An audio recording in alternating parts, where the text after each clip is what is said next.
Boa noite, é um prazer estar aqui com vocês. Muito obrigada pela participação. Eu sou Patrícia Gimenez Camargo e estou aqui hoje com a professora Lúcia Maria dos Santos para falar sobre interpretação comunitária no sistema carcerário. Essa atividade ela é parte do grupo de pesquisa denominado Cominter, Grupo de Pesquisa em Interpretação Comunitária. O grupo é um grupo cadastrado no CNPq, então é um grupo de pesquisa acadêmica, que faz também algumas incursões pelas áreas. Nós temos algumas áreas de pesquisa dentro do grupo, sendo elas a área judiciária, médica, religiosa, Libras e refúgio e imigração. Todas essas áreas estão contempladas, tanto com pesquisadores, professores, pesquisadores de várias universidades públicas e privadas e alunos que são orientados pelos professores dentro de cada uma das áreas de pesquisa. Hoje é um prazer estar aqui com a Lúcia, que é minha companheira aí de pesquisa há bastante tempo. O grupo teve início em 2015 e a gente vem pesquisando interpretação comunitária desde lá, apesar de nossos trabalhos na área serem mais antigos ainda. Então, eu vou passar a palavra para a Lúcia. A Lúcia, então, é pesquisadora, professora de interpretação, intérprete, tradutora, atuando principalmente na tradução na área médica e na interpretação na área forense, com pesquisa também nessa área. Além disso, a Lúcia agora é doutoranda em estudos da tradução. Eu não sei se eu falei o nome do programa certo. A professora Tereza Dias está aqui conosco. Muito obrigada, Tereza. Não sei se eu falei o nome do programa correto, né? Mas é pela PUC-Rio. Então, é um prazer também saber que a Lúcia, a partir de agora, é pesquisadora nesse programa tão importante de estudos de tradução e de interpretação. Lúcia, muito obrigada pelo convite, obrigada por ter aceito esse desafio, porque falar de interpretação comunitária no sistema carcerário é um desafio, todos nós sabemos, e aí vamos saber mais daqui a pouco que a Lúcia vai nos contar. Né? O programa se chama Programa de Pós-Graduação em Estudos da Linguagem, da PUC-Rio. Então, é um prazer hoje ter também a professora Tereza Dias Carneiro aqui conosco. A palavra é sua, Lúcia, vou te fazer host para que você possa controlar a sessão a partir de agora. Boa noite a todos, muito obrigada, Patrícia, pelo convite. É um prazer falar com vocês sobre interpretação comunitária, especialmente no sistema carcerário. Agradeço a presença de todos, especialmente da minha orientadora Tereza Dias Carneiro, do professor John Milton também, que está conosco aqui, né?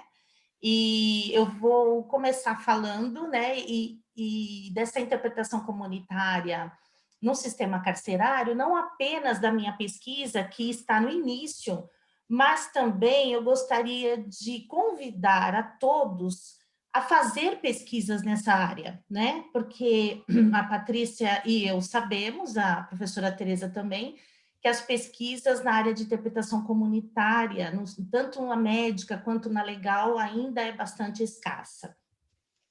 Então, eu vou compartilhar a tela aqui com vocês, deixa eu só share the screen. Todos estão vendo aí a tela? Sim. Então, eu vou começar falando, então, da interpretação comunitária no sistema carcerário, e repito que é uma pesquisa que está em andamento, é um projeto, ainda está embrionário, né? É um anteprojeto, acabei de entrar no doutorado da PUC-Rio, muito feliz por isso, e gostaria que vocês refletissem bastante no instrumento social e essencial que a interpretação comunitária é, né? Principalmente no sistema legal e no sistema no âmbito, no cenário médico. Então, vamos lá. Bom, primeiro eu gostaria de falar sobre o meu percurso acadêmico, porque, na verdade, Eu comecei na área médica, porque eu sou técnica de enfermagem, por isso tradutora na área de medicina e de psicanálise, porque também sou psicanalista, mas aceitei o desafio da minha amiga de pesquisa e coordenadora Patrícia, a ministrar aulas em ensino superior de interpretação, que a disciplina chamava interpretação, e ainda chama interpretação de tribunal. E a partir desse momento, no percurso de todos esses estudos e de preparação de aulas, eu me deparei com a interpretação comunitária. E eu sempre tive uma inclinação para as questões sociais e humanitárias. E por isso a interpretação comunitária me chamou tanta atenção, tanto na área médica como na área legal. E como eu já estava na interpretação de tribunal, que é a interpretação em juízo, né, eu acabei enveredando pela interpretação comunitária também nessa área legal. Então, meu percurso acadêmico eu sou bacharel em letras, habilitação tradutor e intérprete pela Unibero, faço licenciatura na Faculdade das Américas em português e inglês, tenho especialização em docência e ensino superior pela Gama Filho, especialização em tradução para o mercado de trabalho na PUC-Rio, e também agora doutorando na área de letras, né, no sentido da interpretação. Para mim é um feito muito grande, porque essa pesquisa sobre interpretação no sistema carcerário, ela estava engavetada, né? Na verdade, isso poderia ter sido, por exemplo, uma iniciação científica, como era mesmo, ou um TCC, orientação de TCC. No entanto, tive dificuldades em encontrar alunos que aceitassem o desafio da interpretação no sistema carcerário. Por isso, eu deixei guardado o projeto e agora houve oportunidade para falar sobre isso e fazer uma pesquisa muito mais aprofundada. Então, eu vou começar falando para vocês sobre o tráfico internacional de entorpecentes no Aeroporto Internacional de Guarulhos. Por que eu falo de entorpecentes e de tráfico internacional? Porque foi por aí que eu acabei encontrando a interpretação comunitária no sistema carcerário. O encontro feliz que eu tive com o juiz da Justiça Federal de Guarulhos, Dr. Paulo, que acabou colocando alguns comichões no meu cérebro a respeito da necessidade social e do grupo em situação de vulnerabilidade que existe nesse cenário do tráfico internacional de entorpecentes. Também, Matheus, agora, ó. Alguém está com o microfone aberto? Posso ir? Lúcia, só aproveita e vê se tem alguém querendo entrar. Você está de host, você tem que dar o ok. Não tem, por enquanto não. Obrigada. Não. Então, foi aí que eu comecei a estudar com o Dr. Paulo, dentro dos tribunais, esses números alarmantes que existem no tráfico internacional de entorpecentes. E comecei a prestar atenção nas salas de audiência em que eu levava alguns alunos de iniciação científica, que o grupo realmente era de grande vulnerabilidade, porque a maioria dos que são ali, do grupo que está ali, sendo julgado, eles não são traficantes, eles fazem parte a muita distância do crime organizado. A prisão dessas mulas, como a gente chama, que são aqueles que carregam a droga, para os traficantes de um lado para o outro, de um país para o outro, é uma situação desastrosa que vivem. E eles não causam nenhum impacto. A prisão deles não causa nenhum impacto no crime organizado. Então, não faz diferença para o traficante ou para o crime organizado se a mula foi presa ou se ele perdeu aquele lote de entorpecente. O importante é que eles não sejam pegos pela Polícia Federal. Então, quando a gente fala de tráfico internacional de entorpecentes, e percebe os réus, os acusados ali, a maioria pode pensar, são traficantes, mas não são traficantes. São mães, pais de família, adolescentes, muitas vezes, jovens, né? Adolescentes, 20 e poucos anos, até 34 anos de idade, que estão no Brasil, muitas vezes em refúgio, muitas vezes sem condição, abandonados à própria sorte, muitas vezes procurando ajuda em igrejas, e aí, estando vulneráveis, os traficantes normalmente conseguem captar esses tipos de pessoas e fazerem pedem para que faça o transporte da droga. Sendo pego, essa pessoa não tem, é presa na hora, é flagrante, é um crime inafiançável, e aí começa todo o transtorno dessa pessoa. Então, quando eu falo em tráfico internacional de entorpecentes, eu gostaria que vocês abrissem a mente para esse tipo de pessoa e não o traficante, tá? O traficante em si. Bom, os números alarmantes foi a primeira coisa que eu percebi, né? Atrás das grades, no estado de São Paulo, 65% dos presos são estrangeiros, 79% respondem por tráfico internacional de drogas ou tráfico de drogas. 2.000 do total de presos estão em São Paulo, tá? Isso aqui, você pode ver 1.571 total de homens e mulheres 517. Vocês podem perceber que é muito mais, a incidência é muito mais em homens do que em mulheres, né? E vocês podem reparar aqui todos os países que são mais propícios, né, a serem pegos na Polícia Federal ali em Cumbica. O tráfico internacional de drogas aqui em 2013 já estava em 145%. Isso causa um desdobramento enorme na Justiça Federal, principalmente em Guarulhos, que é próximo aí do aeroporto de Cumbica. Então, você tem um acúmulo de audiências desses presos estrangeiros, com a maioria, muitas vezes com línguas de pouca difusão, que não é inglês, não é espanhol, muitas vezes, mas línguas exóticas, que eu vou mostrar daqui a pouco. E eu queria que vocês pensassem, então, nesse cenário de tribunal, em juízo, aonde está o intérprete? Por lei, por código penal, não se pode fazer uma audiência sem a presença de um intérprete.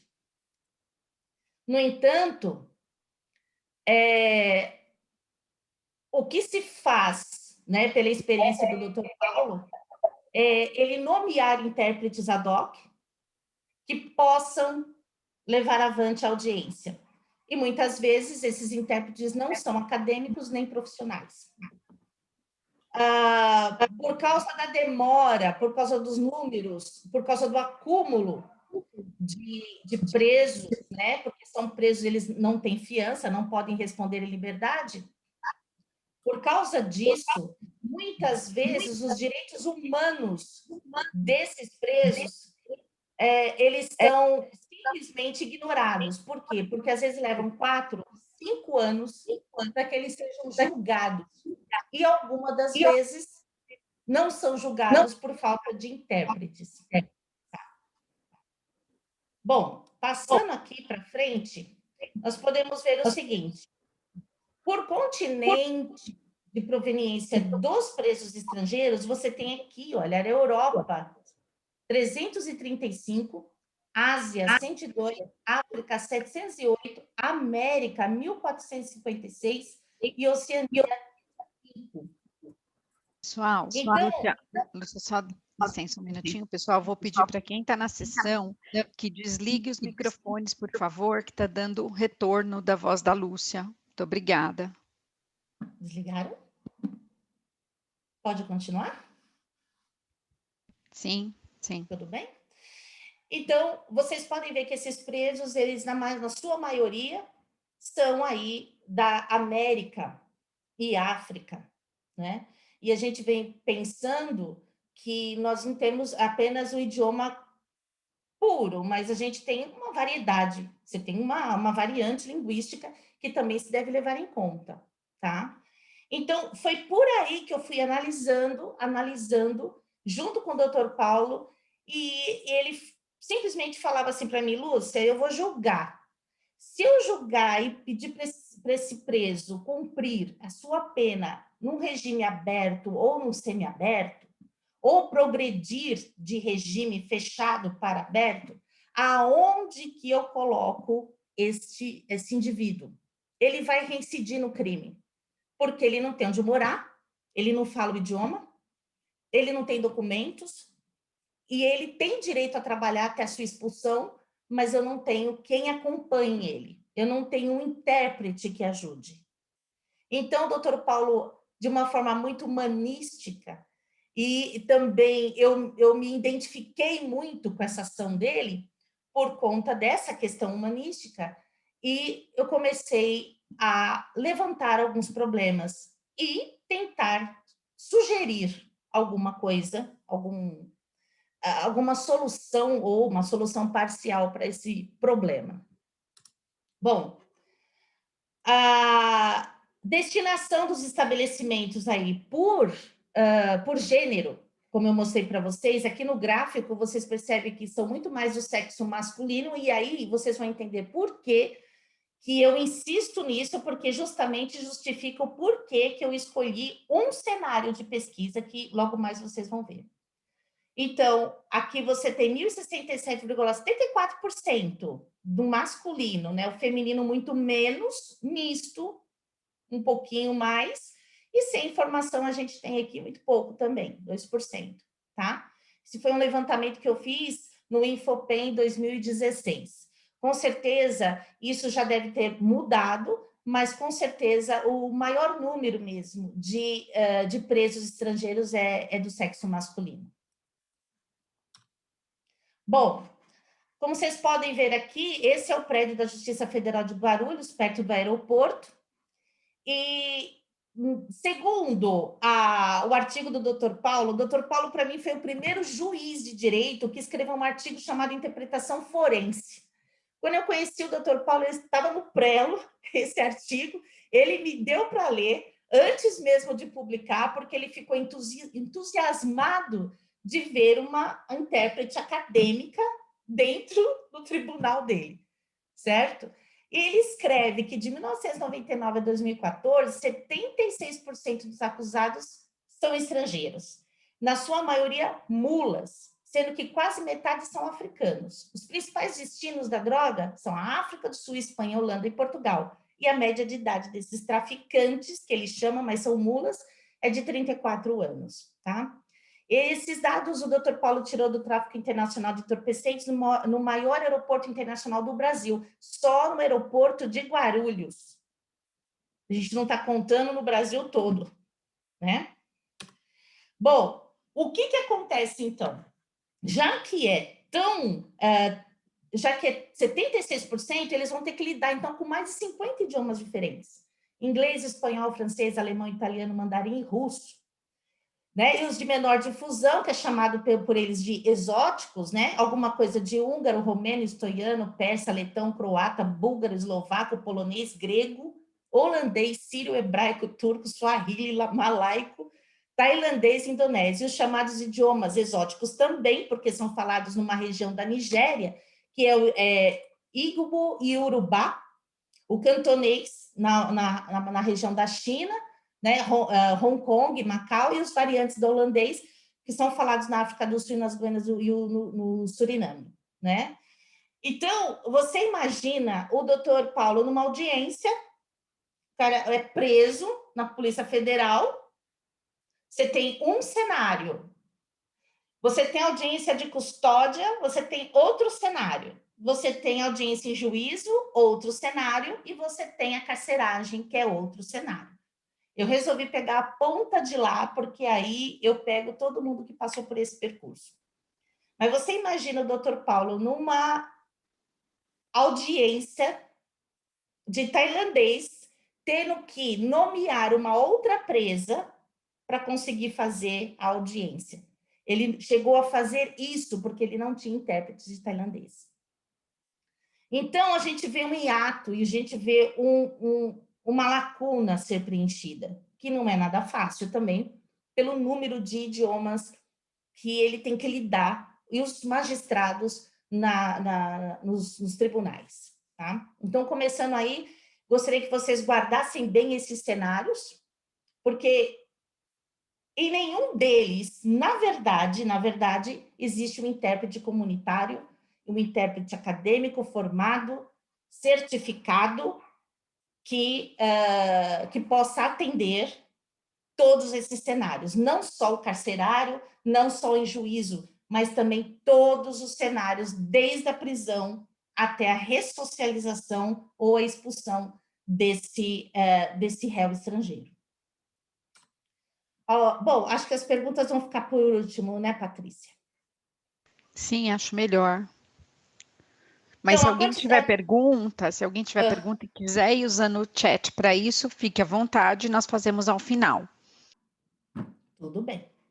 Então, quantidade de estrangeiro aqui por continente, também tirado do IFOPEM.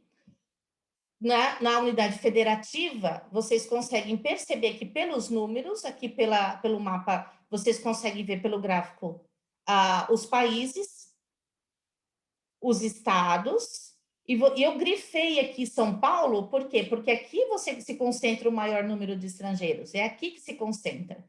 No total de estrangeiros, 1.651 estrangeiros. E isso me faz entender que a minha pesquisa ela tinha que estar voltada para esse setor aqui, para esse estado, do estado de São Paulo, no máximo no interior de São Paulo. E foi esse cenário que eu escolhi. Escolhi e justifico por quê? Porque, como eu disse para vocês, onde se concentra o maior número de estrangeiros, e é uma penitenciária masculina, porque, como eu disse para vocês no gráfico, toda a parte da ação criminosa, não só de tráfico de entorpecente, mas outras ações criminosas se concentram no presídio Cabo PM Marcelo Pires da Silva, que é o presídio de Itaí, no interior de São Paulo. Então, é este cenário que a minha pesquisa acontece. Já indico que essa pesquisa está no início e também é um projeto. Eu espero que essa pesquisa tenha o desdobramento que eu desejo. Bom, o presídio de Itaí, ele passou a ser específico, né? Que é específico, no caso, para estrangeiro em outubro de 2006. Então, existem 4 pavilhões, sendo que um deles são abrigados apenas presos provisórios, ou seja, são aqueles presos que ainda não passaram pelo julgamento, eles foram presos e aguardam o julgamento, né? Os outros 3 pavilhões já abrigam presos condenados em regime fechado. Entretanto, existe o regime, a progressão de regime, dependendo do delito, a progressão de regime para semiaberto e o regime aberto, que é onde se concentra o maior problema para esses presos, para esses estrangeiros, é o regime semiaberto e aberto. Então, nesse presídio, há apenados de 88 países com culturas, religiões e costumes diversos. A dificuldade de relacionamento tem sido gerenciado entre os presos, ou seja, essa é a dificuldade de comunicação. Então, os presos que conseguem entender o idioma do outro, né, a não ser que independente da cultura e da religião, eles são colocados no mesmo pavilhão ou na mesma cela, para que eles consigam se comunicar entre eles e se comunicar com o servidor, né, com o agente carcerário, com o diretor, com quem estiver ali a serviço deles também. Bom, aqui é a divisão de preços por continente, que vocês estão vendo também. A divisão por países dentro do presídio de Itaí. Então, você tem Nigéria, 292, Peru, 95, Colômbia, 65, Paraguai, 61. Divisão por crimes. Olha, vejam bem que o tráfico de drogas é o que pega o ranking lá em cima. São 842. E os demais delitos vão diminuindo. Furto, 154, roubo, homicídio, muito pouco, 25, estelionato, 11, sequestro, cárcere privado, 10, A Lei Maria da Penha só 8, formação de quadrilha 8, posse ou porte ilegal de arma 7, latrocínio 7, falsificação 3. Então, vocês podem reparar que todos esses, né, o que pega, o que é o mais comum ali dentro do presídio de Itaí é o tráfico internacional de drogas. Divisão por línguas, dentro do presídio de Itaí, você tem espanhol, 477, inglês, que pega os 2 primeiros lugares, 405, português, 78, francês, 49, árabe, 20, holandês, 10, alemão, 7, e outros, 119, 24 países com língua oficial única e exclusiva, Rússia, Bangladesh, Bengali, né, e Turquia, tá? Bom, a maioria dos apenados não tem vínculo com o Brasil e com ninguém no país. Ou eles estão de passagem, levando e trazendo drogas, ou eles estão aqui ilegalmente, de alguma forma, e por falta de oportunidades, ou por falta de falar o idioma, eles não conseguem emprego, não conseguem moradia, e ficam abandonados à própria sorte e vulneráveis a esse tipo de trabalho, a se tornar uma mula do tráfico internacional de droga. Por isso, há uma importância enorme no trabalho dos consulados e das embaixadas. Eles fazem um trabalho social, eles fazem visitas, né? Se comunicam com os apenados e com as famílias no país de origem. E a comunicação acontece basicamente em inglês e espanhol, e quando o servidor consegue se comunicar nas línguas acima, a inclusão desse apenado fica bem mais fácil e tranquila. Tranquila porque não incita violência dentro do presídio. Aí eu pergunto, o que acontece quando ninguém fala o idioma? Nem o servidor, e existe um idioma exótico, existe alguma coisa que impede essa comunicação.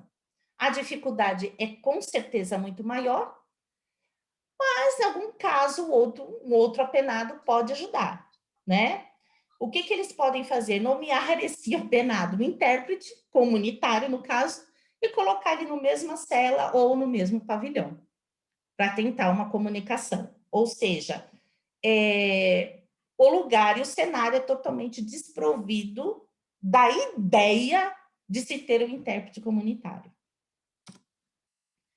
A ressocialização dos apenados em Itaí. Essa figura que vocês estão vendo aí no slide é a biblioteca deles, tá? É a biblioteca deles.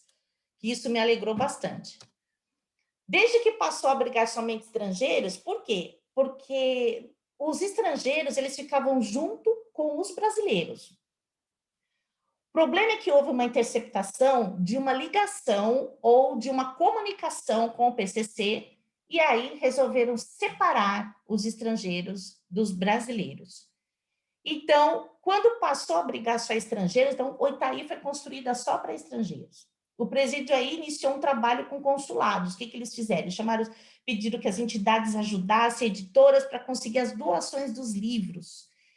O senhor Fernando Fenesto, que é diretor da unidade e que, de boa vontade, permitiu que eu fizesse a pesquisa dentro do presídio, ele entende o quê? Que a cultura e o conhecimento se configuram em uma das formas mais adequadas para a não reincidência do crime, porque promove também a ocupação mental, intelectual, até o cumprimento da pena. Então, hoje, a biblioteca deles lá tem mais de 21 mil livros em diversos idiomas. E ele diz, o segundo diretor, ele diz que essa atividade de leitura e de estudo melhora muito o comportamento desses apenados. Porque, fatalmente, quando eles terminarem de cumprir a pena, eles vão sair do presídio, mas isso não quer dizer que eles vão ser expulsos imediatamente.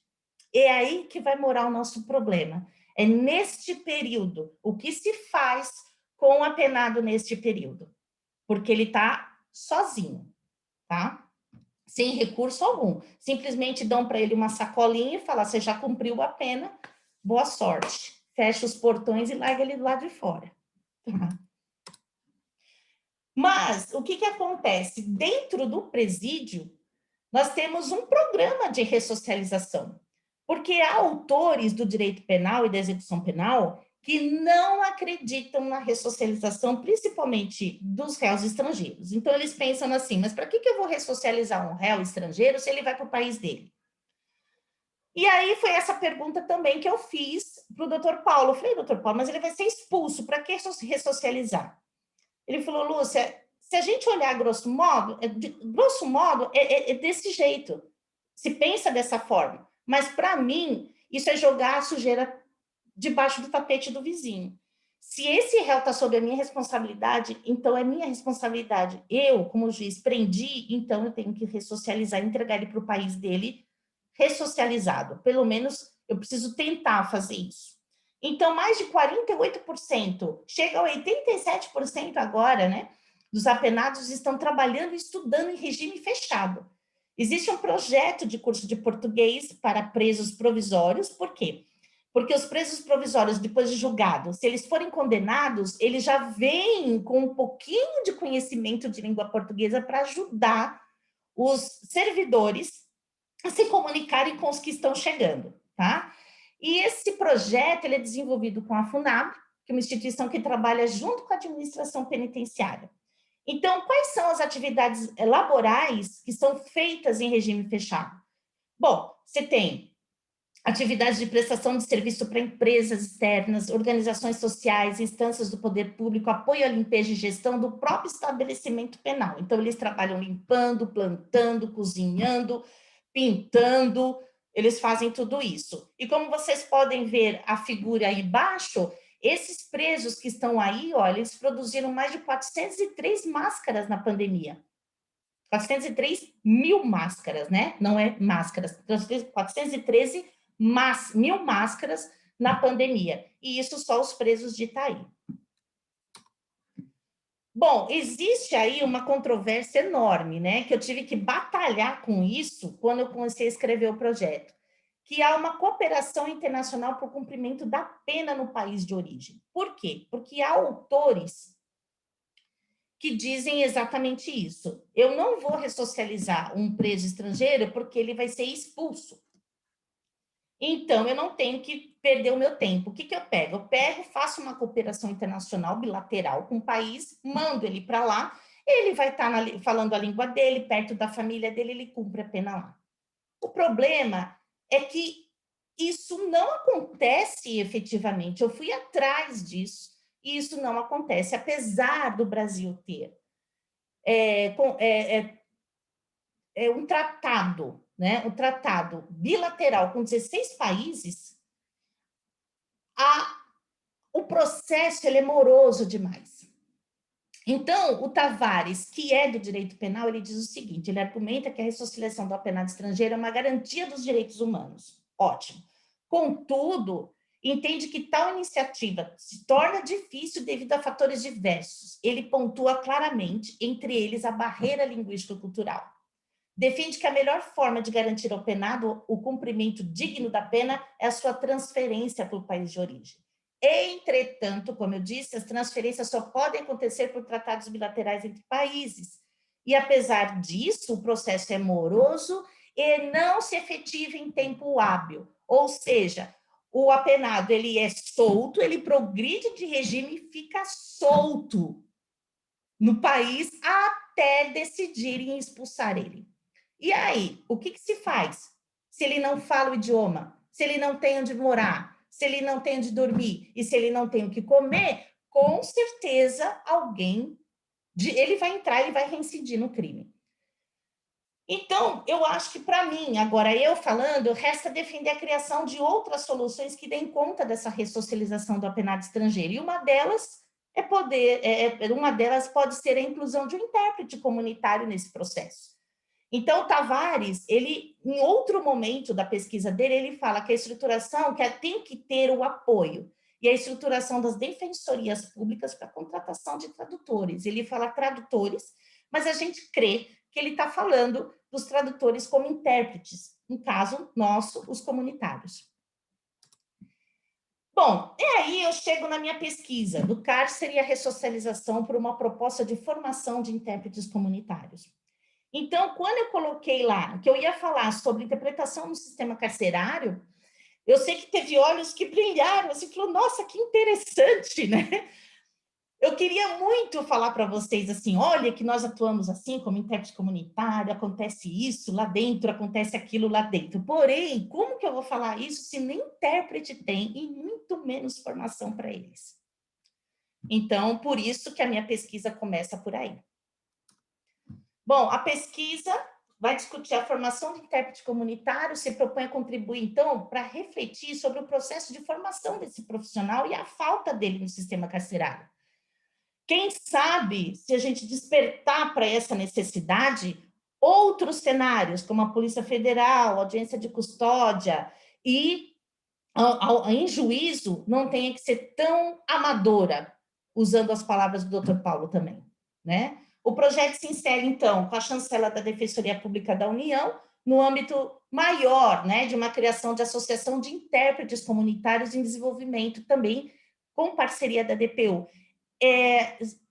A Brinco, né, Associação Brasileira de Intérpretes Comunitários também, que eu e a Patrícia fazemos parte, junto com a professora Tereza também. Recebe o apoio das professoras pesquisadoras, a professora Sabine Gorovitz, da Universidade de Brasília, a professora Tereza, da PUC do Rio, e a Bernardina, também, da Federal Fluminense, que também trabalha junto com a DPU nessa questão de tradução e interpretação nesse sistema legal, no sistema carcerário. E as investigações sobre a interpretação comunitária, elas estão alinhadas no grande guarda-chuva dos estudos da tradução, que é o campo disciplinar de Holmes, que se adequa à pesquisa, linguagem, sentido e tradução do programa de pós-graduação estrito sensu da PUC do Rio, que eu estou sob a orientação da professora Tereza, Marta, e a orientação também da Sabine. E aí, essa pesquisa e esse projeto só foi possível concretizar e submeter a PUC do Rio com a contribuição do juiz da Justiça Federal, o doutor, né, Paulo Marcos Rodrigues de Almeida, da CDHU, que é o Centro de Direitos Humanos, e da ProRest, que eu vou falar já para vocês o que é. Bom, o programa de ressocialização de réus estrangeiros, né, que foi idealizada pelo Dr. Paulo, ele possibilita, por meio de uma parceria com a Receita Federal, a expedição do CPF, para que os ingressos do sistema carcerário possam trabalhar legalmente. Outra iniciativa obtida pela parceria com o Centro de Defesa de Direitos Humanos de Guarulhos, que é o CDDH, é a construção de um albergue transitório para receber temporariamente esses estrangeiros, né, em situação de risco, porque eles saem do presídio, eles estão em situação de risco, eles estão vulneráveis. E réus estrangeiros da Justiça Federal em liberdade provisória ou em cumprimento de penas alternativas, que é o semiaberto e aberto. Então, de acordo com o Dr. Paulo de Almeida, quando eles são soltos ou progridem de regime, esses sentenciados acabam recorrendo aos traficantes, que lhes providenciam passaporte falso, reincidindo no crime. Muitas pessoas são claramente recuperáveis e querem refazer a vida aqui, mas não reúnem condições para progredir de regime e não conseguem obter passaporte para trabalhar legalmente. É o que diz o Dr. Paulo. O Dr. Paulo, ele recolheu um holandês, ou é dinamarquês, salvo erro, dinamarquês na porta do consulado, tentando voltar para o país dele. Ele estava 3 ou 4 meses dormindo na rua, no chão, sem comer, pedindo esmola. Ele conseguiu recolher esse dinamarquês e colocar nesse albergue transitório. E já voltou para o país, já estudou dentro desse albergue, fez um curso de informática, ajudou bastante nos trabalhos e já retornou ao país dele. Bom, desamparo e reincidência. A maioria dos réus estrangeiros não consegue responder aos processos de liberdade, já que o tráfico internacional é um crime inafiançável, como eu disse para vocês, e o qual não pode ser concedida. Portanto, existe uma medida cautelar. Então, ao serem condenados, os estrangeiros têm o passaporte apreendido, o Ministério da Justiça inicia em Brasília um inquérito para a expulsão do país, mas este tempo de duração, esse processo varia demais. E um livro que eu li sobre cooperação bilateral entre países, teve um réu que ficou praticamente 12 anos esperando ser expulso. Ficou mais do que a pena que ele cumpriu. De acordo com o Dr. Paulo também, quando são soltos, eles progridem de regime, acabam recorrendo a traficantes, tem o passaporte falso, e aí algumas pessoas vão contra o que o Dr. Paulo diz, e ele acaba dizendo que muitas pessoas são recuperáveis, e ele acredita nisso. E eu também. Na emissão de documentos, né, existe aí, então, eles conseguem tirar o CPF, né? Existe um núcleo de conciliação da Justiça Federal de Guarulhos que assinou um termo de cooperação técnica com a Receita Federal em 4 de março deste ano, para permitir a rápida expedição do CPF para esses réus sob custódia da Justiça Federal de Guarulhos e presos ou em liberdade. O CPF é emitido apenas nos casos em que for comprovada a autenticidade do passaporte do réu, se ele não for falso, preso mediante o laudo da Polícia Federal, por meio virtual, ou seja, sem a necessidade que o estrangeiro vá até o balcão da Receita Federal, como ocorria até então. Então, mas todo esse processo que vocês estão vendo, de tirar CPF, de todo esse processo que o réu está aí progredindo de regime, ele não tem nenhum apoio e representação linguística, ele não fala o idioma. Eu lembro que eu, em entrevista, fazendo uma entrevista com o CDDH, ela me disse que tinha uma ré que chorava, tinha um réu que chorava, e ela não sabia o que era, não tinha um intérprete, e ele estava com uma apêndice quase supurando, e ele não conseguia explicar o que estava acontecendo com ele, até que chegou um outro réu, um albergue transitório, que conseguiu fazer a interpretação, entre aspas. Então, a dificuldade é muito grande. Esse albergue transitório, então, você tem aí 25 vagas, muito poucas vagas, mas é transitório. E se os réus em regime semiaberto e aberto, eles conseguem um trabalho e conseguem uma moradia, eles não precisam ficar no albergue, tá? Eles podem cumprir a pena dessa forma. A construção deve ser finalizada ainda no primeiro semestre, já foi finalizada, né? E vai propiciar essa hospedagem, né?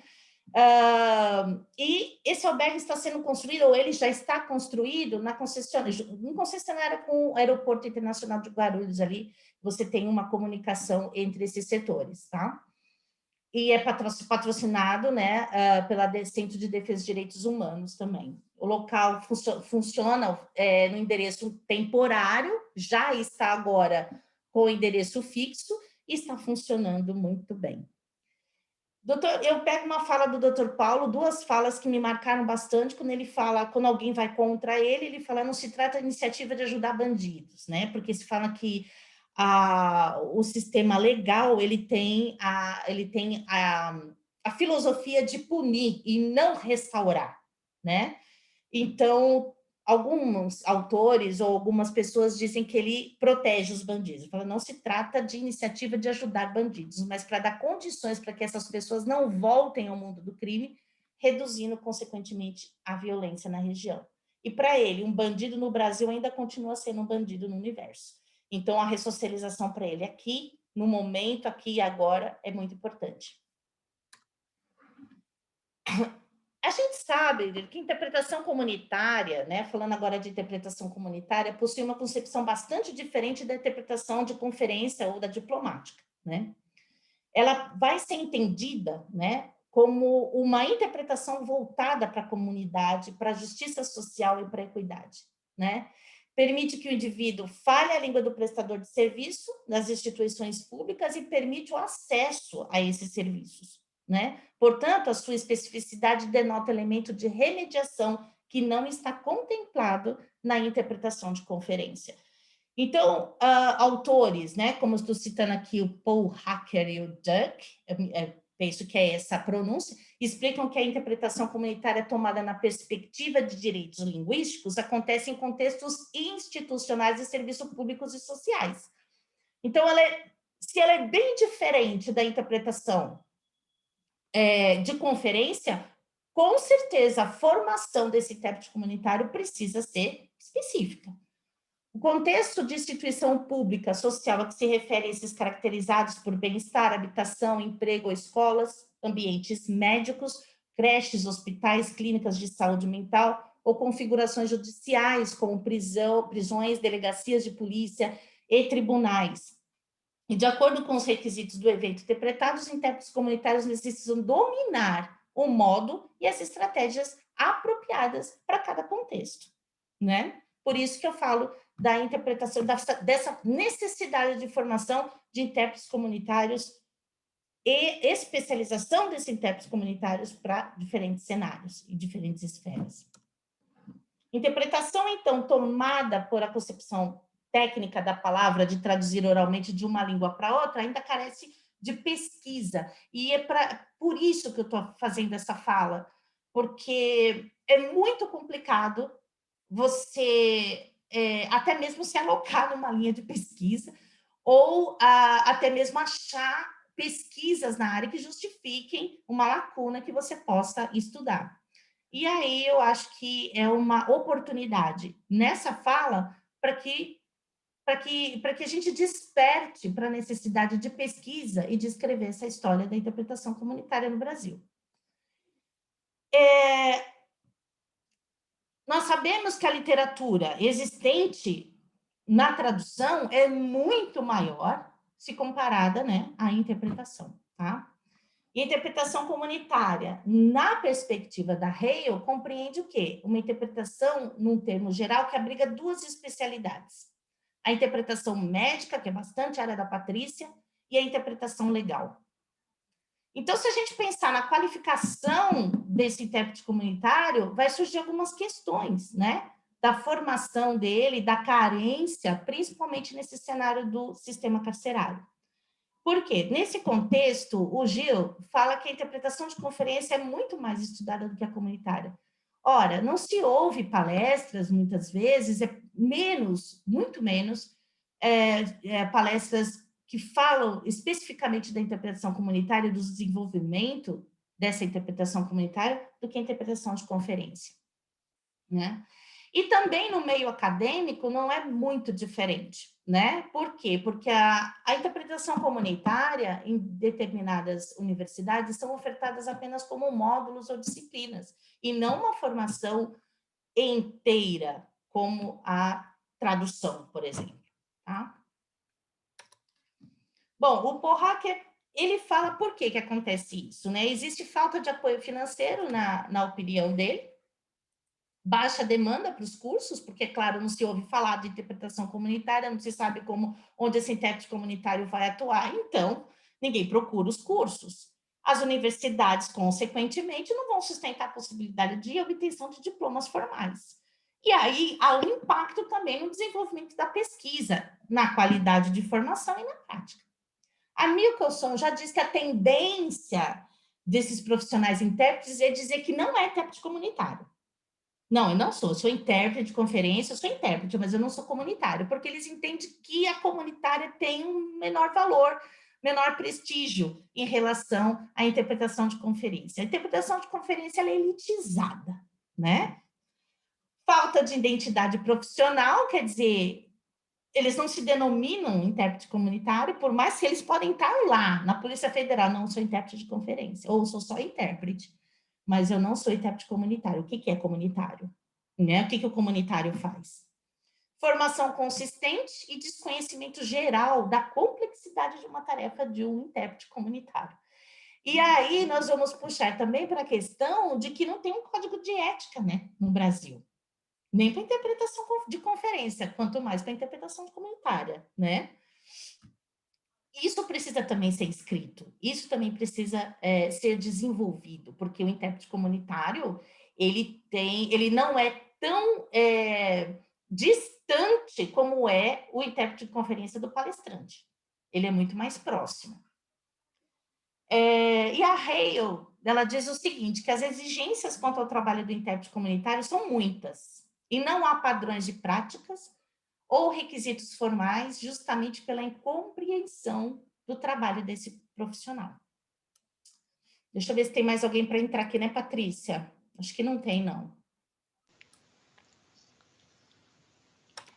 Bom, qual que é a pergunta norteadora da minha pesquisa, né? Que diretrizes podem subsidiar, então, a formação do intérprete comunitário para que ele possa desenvolver suas atividades dentro do sistema carcerário brasileiro para estrangeiros? O que esse intérprete precisa entender, ter e vivenciar? O que ele precisa estudar, teórico e prático, para que ele possa atender o sistema carcerário? Então, tentando aproximar esse debate do intérprete comunitário e do sistema carcerário, eu fico me perguntando em que medida a barreira linguística interfere na ressocialização dos detentos e como é feita a transposição da barreira linguística pelo intérprete comunitário. Como seria isso? E é aí que eu entro na discussão da formação e propor uma formação de intérpretes comunitários no doutorado para que o desdobramento após o doutorado aconteça. E esse desdobramento, com certeza, junto com a Defensoria Pública da União. Então, a característica do estudo é discutir a formação do intérprete comunitário e contribuir com reflexões sobre o processo de formação desse profissional, bem como a falta dele no sistema carcerário. Repito que, quem sabe, a gente cutucando o sistema carcerário e propondo uma formação e tentando efetuar de verdade a formação desses intérpretes comunitários, não haja, e já está havendo, um movimento para que haja intérpretes nesses setores. Vocês podem até me perguntar, mas e os intérpretes da JUSCESP? Os intérpretes da JUSCESP, eles não são servidores públicos pagos pelos órgãos competentes para fazer obrigatoriamente a interpretação nos tribunais. Eles vão, né? Justiça Federal de Guarulhos, eu não tenho notícia de que eles fazem a interpretação lá. Todos que eu vivenciei e todos que o doutor Paulo falou são ad hoc. O objetivo, então, é propor a formação desse intérprete comunitário, podendo ele ser servidor público. Aí é diferente do intérprete ou tradutor juramentado. Ele vai ser remunerado, e aí a gente entra na questão de que existe um equívoco em achar que a interpretação comunitária é voluntário. Não é serviço voluntário, é um serviço pago, é um serviço como intérprete de conferência, só que ele está em outro cenário. Como o problema é grandemente social, então eu sugiro que eles possam ser servidores públicos remunerados pelos órgãos públicos competentes, que contemplem o atendimento integral e gratuito a apenados estrangeiros. Ou seja, esses intérpretes, eles são concursados, são servidores públicos, trabalham lá, e onde eles forem solicitados, eles vão ir e vão ser pagos pelos órgãos competentes. Quem vai cuidar desses intérpretes? Defensoria Pública da União, que, é claro, ele defende os grupos de maior vulnerabilidade e que não tem condição de pagar pelo serviço, né? Condição de pagar por um defensor, o advogado, eles não têm condição, portanto, a Defensoria Pública vai lá defender esse réu juntamente, e aí com um diálogo bem próximo com os intérpretes. Então, a contribuição da pesquisa e desse estudo é ensejar iniciativas de formação que futuramente resultem na implementação de um GT, de um grupo de trabalho de intérpretes comunitários, junto à Defensoria Pública da União, que possam atuar no cenário como servidores, pago por órgãos públicos, e que possam atuar nas mais variadas esferas públicas, né? Não só no sistema legal, mas também no sistema médico, também no cenário médico e no cenário legal.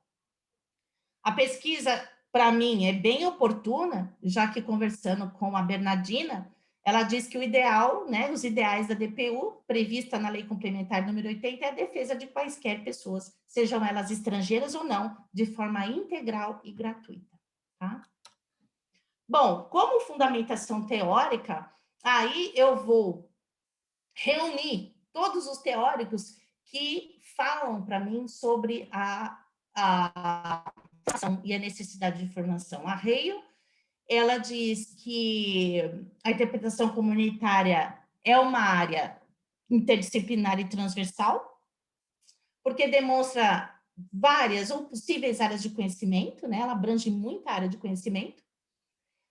Bom, em suas discussões, ela aborda também aspectos da prática profissional, da falta de formação de intérpretes comunitários para atuar no cenário médico e legal.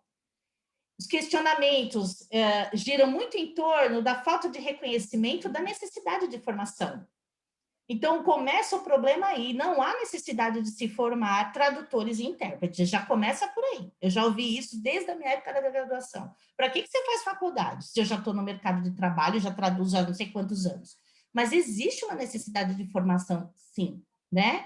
Eu acho que é muita responsabilidade também, né? A ausência de um requisito obrigatório de formação inicial para intérpretes, já que atuam na prática, e da escassez de programas de formação adequadas também para qualidade e eficácia. O PORRAC já pontua que há diversos problemas, como já citado, financeiro, problemas para sustentar um diploma formal em nível superior, a falta de academização, né, que ele diz, que é e é aquela coisa de entender que existem diferenças entre a interpretação conferência e a comunitária. A Paula Bauer afirma que a deficiência na formação continua sendo o nó górdio da interpretação comunitária. Cursos acadêmicos nessa área são poucos, apenas algumas instituições de ensino superior, aqui no Brasil ou uma outra, integram a interpretação comunitária no currículo, como disciplinas ou só módulos individuais, tá? Bom, o Tomazini aí formula até um guia prático de formadores de intérpretes comunitários, serviço público, né? Que trabalham em diferentes áreas onde a interpretação comunitária é necessária. Traz sugestão também de como ensinar os intérpretes, né? E relata que os estudos da interpretação têm aumentado consideravelmente porque cresce o interesse pela formação. Isso ele percebe, já está crescendo o interesse pela formação, tanto na área médica como a legal. Acho que de tanto a gente ir cutucando, as coisas vão mudando, né? Acrescenta também que eles acrescentam que muitas instituições contam com intérpretes freelancer, informais ou ad hoc, tendo como garantia que o bilinguismo é suficiente para interpretar. Nessas situações também usam crianças, amigos, parentes e familiares. Então, os autores aí ponderam que é necessário compreender os problemas que vão surgir quando pessoas que não têm qualificação nenhuma atuam como intérpretes nesses cenários. Eu acho muito perigoso, principalmente na área médica, né? E aí eles concluem que é preciso profissionais comunitários treinados que atendam hospitais e empresas, clínicas, escolas, delegacias, prisões, centros de emprego, escritórios de imigração, instituições de serviço social. A Vargas, URP, já apresenta um mapa, né, em que explora aí a formação de intérpretes, e vocês podem perceber aqui que o training, que é a formação, né, que a gente fala treinamento, não é treinamento, mas sim formação, que treinamento para mim é outra coisa, para mim tem que ser formação isso aqui, né, que a formação aí está no centro do mapa, e que as questões éticas aí, que vai conduzir à qualidade final dessa profissionalização, tá? Bom, o cenário da pesquisa, então, os métodos e análise, está no âmbito da análise da pesquisa quantitativa, qualitativa, aliás, se desenvolve numa situação natural, né, de dados descritivos, aberto, flexível, vai estar contextualizada aí, né, na penitenciária de Itaí, do interior de São Paulo, porque a gente precisa compreender e interpretar o objeto estudado. Então, eu vou ficar dentro do presídio, né? Vou viajar para lá, vou ficar dentro do presídio e vou usar alguns instrumentos, como observação não participante, entrevista semi-estruturadas, análise documental dos processos, como que foi o percurso desse apenado, para onde ele veio, para onde ele vai, vão ser todos analisados, né? E usando esses instrumentos. E é o eixo, né? Que vai me ajudar a buscar algumas respostas, algumas soluções, né? E a gente vai usar todos esses instrumentos, eu vou usar todos os instrumentos para responder os questionamentos que me intrigam e que me inquietam, porque eu acho que pesquisa científica é assim, tem que te inquietar, né?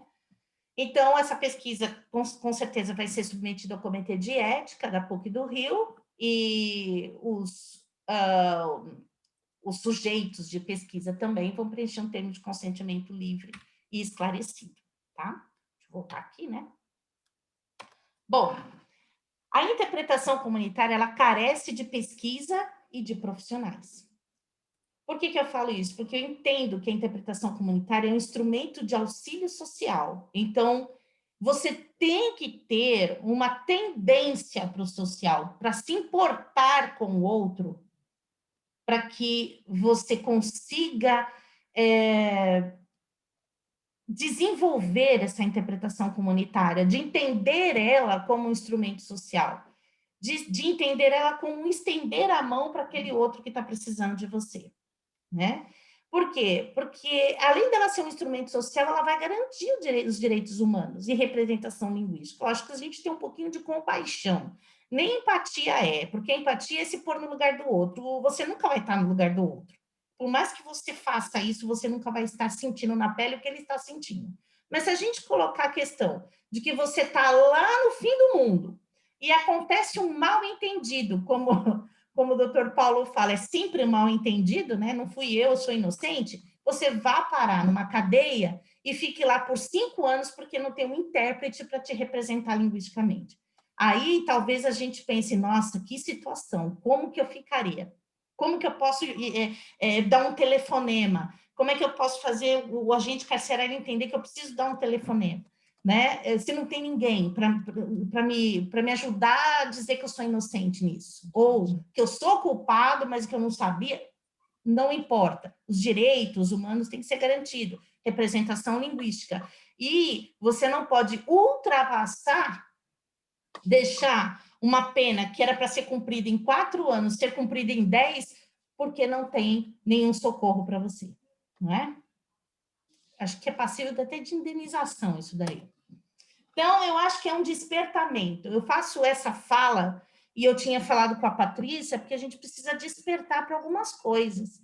Porque a gente sempre vê pesquisa da tradução pela tradução, da interpretação pela interpretação. Mas a gente precisa devolver para a sociedade aquilo que a gente estudou. A gente precisa devolver para a sociedade todo o conhecimento que a gente construiu. Não é? Então, existem várias lacunas a serem preenchidas e necessidades a serem supridas. Espera-se, então, que nós, pesquisadores, estudante ou profissional do estudo da tradução, né, na qual se insere o estudo da interpretação, desperte como um pesquisador que consiga olhar a gaiola do outro. Eu vou usar a metáfora da gaiola, que é o professor Ubiratã que usa, Ubiratã D'Ambrosio, etnomatemático e humanista, que diz que se você ficar só na gaiola, a sua gaiolinha de conhecimento, você nunca vai saber como que é a gaiola do outro. Mas se você for na gaiola do outro, além de você beber a água do outro, comer a comida do outro, você consegue ver como que é a sua gaiola por fora. Então, eu acho que a gente tem que ser transdisciplinar e transversal mesmo, né? E que a gente possa volver o olhar para as necessidades sociais em todos os cenários, não apenas o carcerário.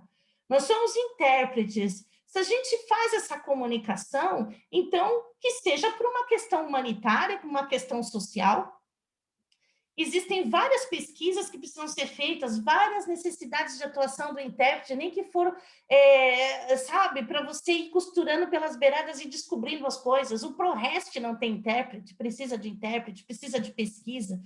O doutor Paulo chegou na universidade quando fez a palestra, a Patrícia sabe disso, ele pegou o microfone e falou, tudo isso aqui é intérprete? Onde que vocês se escondem? Né? Ele já pegou uns 10 ali para trabalhar com ele, que já estavam já terminando o curso, né? Você tem aí o Centro de Direitos, você tem a Polícia Federal, você tem as delegacias de polícia, você tem departamentos médicos ambulatorial dentro do sistema de carceragem, dentro do albergue transitório, você está sendo transversal, você está fazendo área médica, pesquisa na área comunitária na área médica, mas você também consegue unir a área médica à área de carceragem, porque lá também tem ser humano, o mundo não é linear, o mundo é complexo. Edgar Morin fala isso, o mundo é complexo. Então, a coisa não funciona linear, ela funciona em tramas. Então, uma coisa entra na outra, você consegue fazer uma junção de tudo isso. Né? Um trabalho sobre acolhimento de apenados em regime fechado, como que é a vida deles em regime fechado, como o intérprete pode atuar, no regime semiaberto, Para onde ele vai, aonde ele fica, quanto tempo leva para ele ser expulso do país, enquanto ele não é expulso, o que se faz? Não é? Como que ele vai aprender a língua, ele vai ter apoio psicológico, ele vai ter onde se alojar, como é que vai ser isso? No regime aberto piorou, que é que ele está solto. Ele está solto, você não acha mais, né? E ele está solto, ele sabe que em determinado momento a polícia vai rastrear e vai levar ele embora, não é? Mas você, como pesquisador, se você quiser entrevistar, se você quiser conversar com uma pessoa dessa, como que foi a tua trajetória jurídica, do direito penal, como é que você foi pego, por que você foi pego, qual a vida que você levava lá, por que você veio para cá, tudo isso eu acho que é importante saber. Fora que existem pesquisas também que podem abranger questões étnico-linguística e cultural de estrangeiros e apenados, né? Aqueles que estão em situação de migração, de refúgio, que são um grupo que estão em vulnerabilidade também. Então, eu acredito no seguinte, que com essa pesquisa e que com essa minha fala eu possa convencer vocês a escrever uma história da interpretação comunitária no Brasil, tá? Então, eu acho que é essa minha fala, né? A partir da minha pesquisa.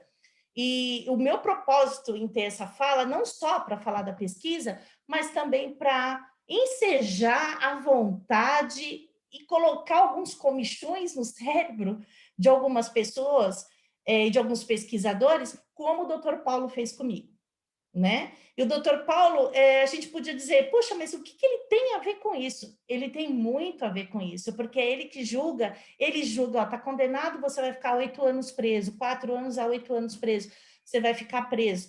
Depois você cumpriu o regime fechado, vai para progressão, regime semiaberto, aberto, ele foi agora. O que o cara faz? Daqui a pouco o cara está lá de novo. O cara está lá de novo, ele reincidiu no crime, lotando de novo as cadeias, lotando de novo as salas de audiência e demorando mais ainda para ser expulso, tá? Então, essas referências que eu usei, né, são essas referências. E obrigada, quem quiser entrar em contato comigo, o meu e-mail está aí. Já acabei, pronto, falei. Muito obrigada, Lúcia. Nós temos várias perguntas aqui. Eu vou pedir para você terminar, tirar o compartilhamento. Tá, peraí, Que aí deixa você eu volta virar para a tela. Porque eu não sei como é que eu fiz aqui, Patrícia, peraí. Ok, eu vou pegar o controle aqui. Não, novamente. peraí. Vai? Foi? Não, só você descompartilhar. vai ali embaixo. Pronto. Isso, ok. Muito obrigada. Então, quero mais uma vez agradecer a Lúcia. Nós temos várias perguntas aqui, várias reflexões que eu acho que eu vou lendo aqui para você, ver se eu acho, se eu não me perco.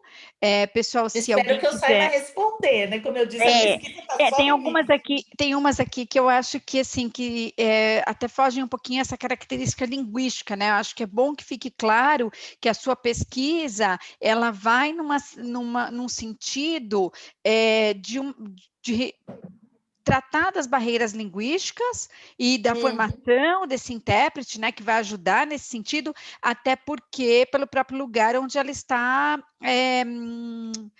sendo desenvolvida, né, que é num departamento de linguagem. Então, ela está muito mais para a linguagem. Acho que tem algumas questões aqui que talvez, claro, que você talvez saiba, até porque você já estudou muito disso, mas algumas me parecem um pouco mais relacionadas ao direito mesmo. Eu vou exatamente. eu vou lendo e aí você vai fazendo as considerações, e se alguém depois quiser abrir o microfone e falar também, não tem problema nenhum. Estamos aqui numa troca num grupo, né? Uma troca de ideias. Então, a Marisol, obrigada pela participação. A Marisol disse que ela esteve como observadora em 3 dessas audiências lá em Guarulhos. Ela ficou curiosa em saber se existe o mesmo cenário no Aeroporto Internacional do Rio, no Galeão. Você tem alguma informação? Olha, segundo, eu não tenho informações precisas para dar, viu, Marisol? Mas porque o contexto que eu estava realmente era deplorável, era uma situação muito difícil para o doutor Paulo e para os demais magistrados. Fora que eles não conseguiam nem trabalhar com o intérprete, de um lado o intérprete era a doc, e não sabia, muitas vezes era o garçom da esquina que falava espanhol, ele nomeava como a doc, porque achou o garçom lá, ou uma presa, E os magistrados também não sabiam como trabalhar com intérpretes, ou seja, não tem interpretação. Que eu saiba, no Brasil, nós temos ainda uma questão muito amadora quanto a essa questão de interpretação. Interpretação, gente, vamos pensar, né? Tradução, interpretação comunitária, eu acho que está na hora da gente se fazer necessário, sabe? Aquela pessoa fala assim, nossa, a gente precisa criar alguma coisa em que a sociedade fala assim, nossa, a gente está precisando de um intérprete. Mas ninguém lembra do intérprete, lembra do cara que está passando na esquina e fala, oh, vem aqui, você conhece o idioma? Ajuda aqui. Eu acredito, Marisol, que ainda é da mesma forma, uma forma amadora, porque não tem certificação, que era justamente isso que o Dr. Paulo queria fazer. Ele queria treinar, certificar intérpretes comunitários que vão atuar em juízo e assim nesses cenários, e ele queria certificar, inclusive ele já estava tentando levar isso para cima, mas ele precisava de intérpretes realmente formados, era isso que ele queria, e os que não eram formados e que já estavam atuando com ele há muito tempo, ele queria certificar. Então, eu acredito também que no Galeão, quer dizer, no Rio de Janeiro, aconteça a mesma coisa, que a Polícia Federal é totalmente desprovida de qualquer intérprete, e coitado do cara que está sendo preso, também não tem como se defender, porque não tem como se comunicar. Eu não vejo intérprete ali, não. Na sequência, a Silvana, que falou, Lúcia, boa noite, parabéns pela apresentação, tema super interessante e carente de pesquisa em nosso país. Você poderia compartilhar conosco a referência do artigo que você mencionou, Dr. Paulo? É aquele que escreveu com a pesquisadora Jaqueline Nordin ou é algum outro? Muito obrigada. Ela mesma. Ele escreveu, se não me engano, foi em 2017, que ele me deu isso no Prelo, ele me deu dentro do gabinete dele, ele falou, entra aqui no meu gabinete, vamos tomar um café aqui, que ele estava até vestido ainda, ele tinha que tirar a toga, tirou a toga e falou, vamos sentar e vamos conversar, é a primeira vez que eu vejo uma intérprete na minha frente, né? E foi esse mesmo, interpretação forense, que foi as experiências que ele teve no tribunal quando estava trabalhando com a Jaqueline. Ele trabalhou com a Jaqueline 20 anos.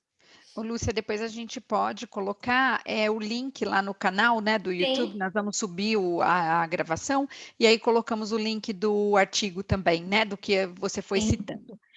O Eduardo Rodrigues tinha feito uma pergunta, mas aí ele já pôs assim, logo em seguida, já respondeu, que era o projeto sobre ensino de português para esses estrangeiros, e aí logo na sequência você respondeu, e aí ele pôs, já respondeu. O Nilson Barros, a reflexão se faz no âmbito do direito penal acerca da ressocialização, que na verdade, muitos dos apenados nunca foram socializados. Então, como ressocializar? Então, aqui eu não sei, aqui acho que está mais para o direito mesmo, não sei se você quer comentar. Na verdade, isso é uma questão utópica, ressocializar aqui. Porque alguns autores falam que a ressocialização não existe nem para os brasileiros, visto que o cárcere já entrou em falência pela superlotação e ali já não é nem ressocialização, é a escola do crime. Eles falam que a carceragem é a escola do crime.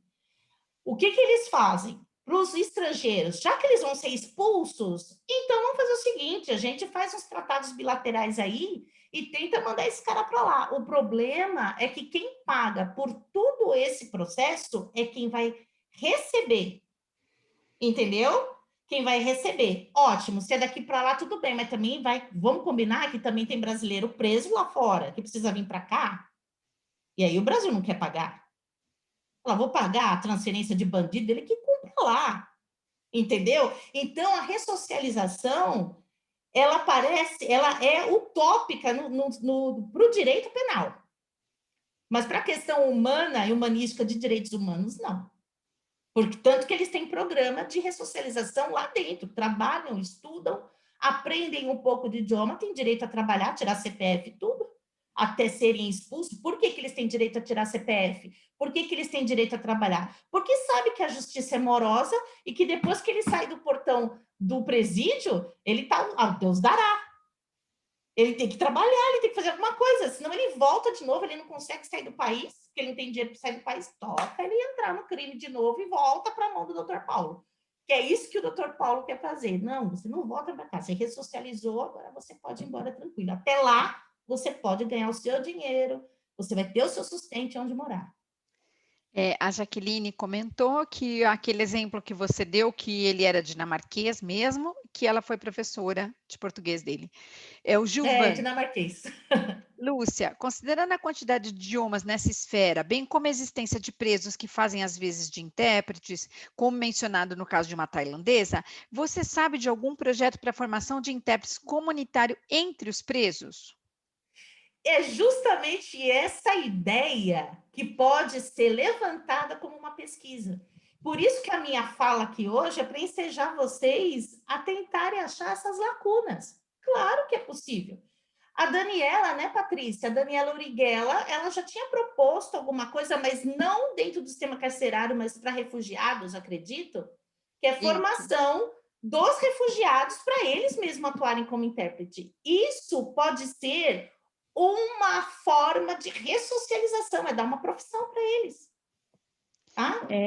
Aí a Marisol voltou com uma nova pergunta, a pergunta é a seguinte: sabe me dizer se em Guarulhos a interpretação ainda precisa ser presencial ou se já aderiram à interpretação remota durante a pandemia? Acho que seria um elemento facilitador. Sim, já aderiram um pouquinho sim, porque eu falei com a Célia que me apresentou é uma ex-aluna nossa, né?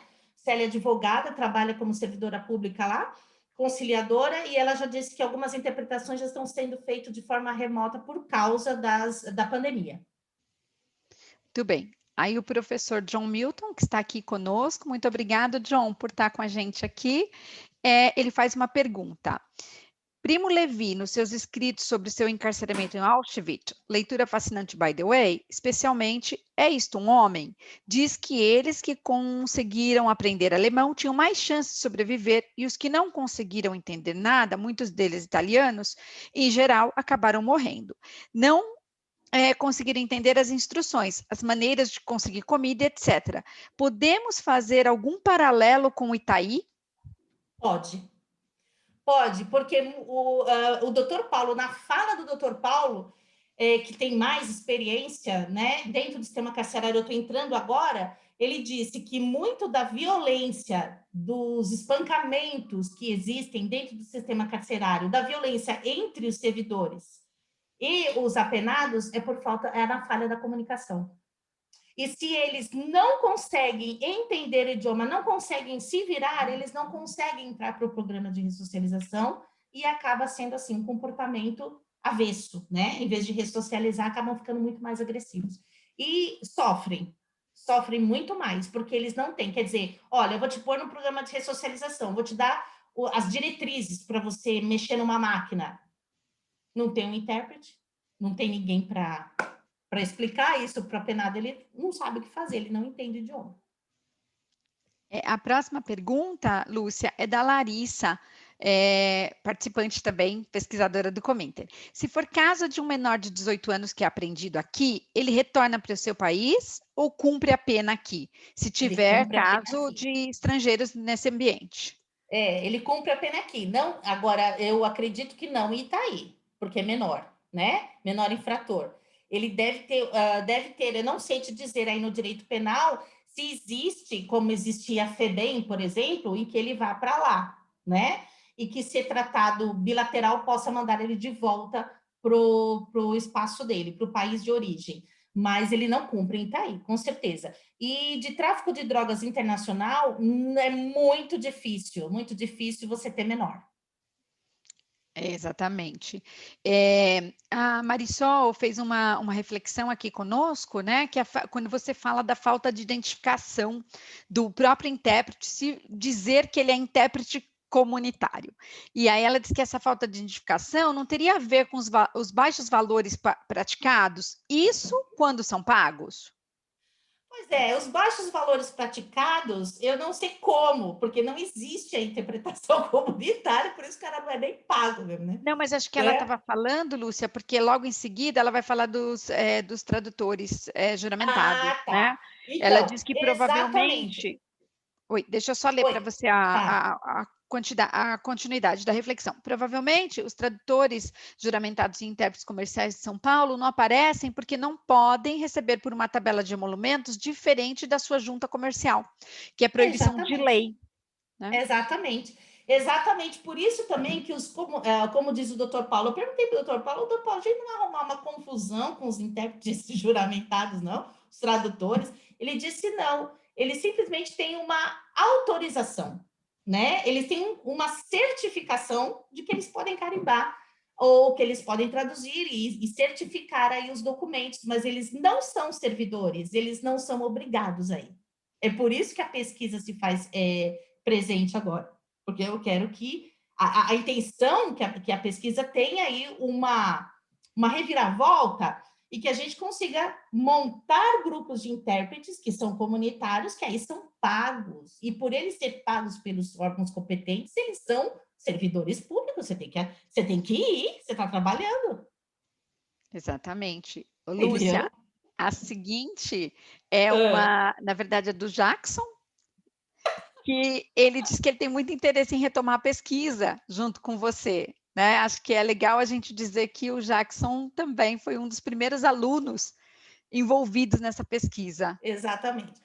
A ideia, olha só, por isso que eu digo que essa fala tem que ensejar algum tipo de pesquisa, porque o doutor Paulo falou, o doutor Paulo ele se entusiasma muito, eu conversei com ele ficou assim mais de 2 horas falando sobre o meu projeto comigo, e ele disse assim, Lúcia, será que não tem como você fazer um grupo de alunos, sei lá, de estagiários, e colocar esses estagiários lá na Polícia Federal, colocar esses estagiários lá na audiência de custódia, colocar eles em todos os cenários, e você fica lá no sistema carcerário, porque você vai fazendo um retrato de todo esse caminho, né? Mas precisa de pessoas corajosas para ficar lá no aeroporto 2 horas da manhã, porque a apreensão desses caras normalmente acontece de madrugada.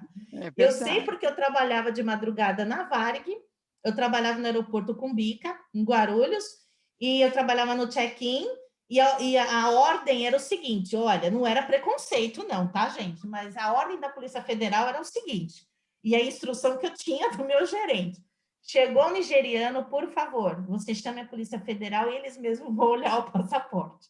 Mas não dava outra. A Polícia Federal chegava e chamava o cara para a salinha. E dali o cara não voltava mais.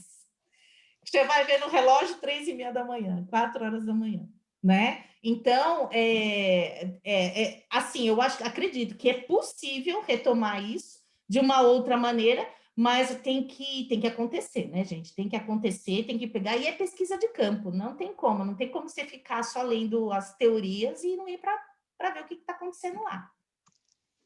Lúcia, acho que acabamos as perguntas, não temos mais nenhuma. Temos aqui vários elogios dizendo de fantástica a sua proposta, muito obrigada. Eu vou gravar, né, o chat de hoje e te mando para você poder ler com calma e se passou alguma coisa também, depois retomar essas respostas.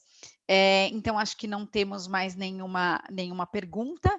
Eu queria novamente agradecer, né, a generosidade da Lúcia de falar conosco, de apresentar essa pesquisa. Quero lembrar que a Lúcia é pesquisadora do Cominter, né, desde sempre. Nós começamos esse grupo por uma necessidade nossa, muito uma necessidade com os nossos alunos. Então, a gente começou a fazer pesquisa comunitária lá em 2015, dentro do Cominter. Hoje nós já temos mestres que eram pesquisadores de iniciação científica e que hoje já são mestres com pesquisa nessa área também. Então, para nós é sempre um prazer conseguir discutir e apresentar um pouquinho de tudo que a gente faz. Eu vou compartilhar aqui para todos vocês no chat o endereço do grupo do Cominter no YouTube. Então, se vocês quiserem fazer parte, se inscrevam, tem vídeos das outras palestras já feitas também por outros pesquisadores. Então, se quiserem fazer parte do grupo de pesquisa lá no YouTube, só ativar lá o sininho e vocês vão receber tudo que a gente posta lá. Inclusive, na próxima semana, a palestra da professora Lúcia já vai estar lá disponível também no canal. Volto a palavra para você, Lúcia, para as suas considerações finais e, mais uma vez, gostaria de agradecer todos vocês que estiveram conosco hoje. Nossa, eu estou vendo aqui que tem bastante gente importante aqui. Fiquei com medo. Né? E, assim, desculpem qualquer coisa que eu não tenha aí suprido, né? Alguma pergunta, talvez, que eu não tenha respondido. A pesquisa ainda está no início, ou alguma coisa, alguma informação que eu não tenha sabido passar, mas vocês estão aqui para me ajudar, né? Qualquer coisa, vocês podem me mandar um e-mail, sugestões, eu agradeceria muito, né? Agradeço também a presença de todos vocês, do professor John Milton, que achou também interessante a pesquisa, da Jaqueline, da Tereza, né? Que é da Brinco, e eu agradeço muito, né? Eu posso dizer para vocês, é a minha primeira live, né? Minha primeira vez. Eu espero que vocês tenham compreendido e que a minha fala possa fazer com que vocês pesquisem na área da interpretação comunitária. Muito obrigada, Lúcia, mais uma vez. Obrigado a todos e todas aqui. Vamos nos despedindo, agradecendo e esperamos que vocês estejam conosco nas próximas palestras do Cominter, para conseguir saber, né, o calendário de palestras, tanto no nosso canal quanto nas redes sociais. Nas minhas redes sociais eu sempre publico, a professora Lúcia também publica tudo o que vai acontecendo. Então, nos vemos nas próximas. Muito obrigada. Tchau, pessoal. Obrigada. Você tem que encerrar, Lúcia, que o host está com você.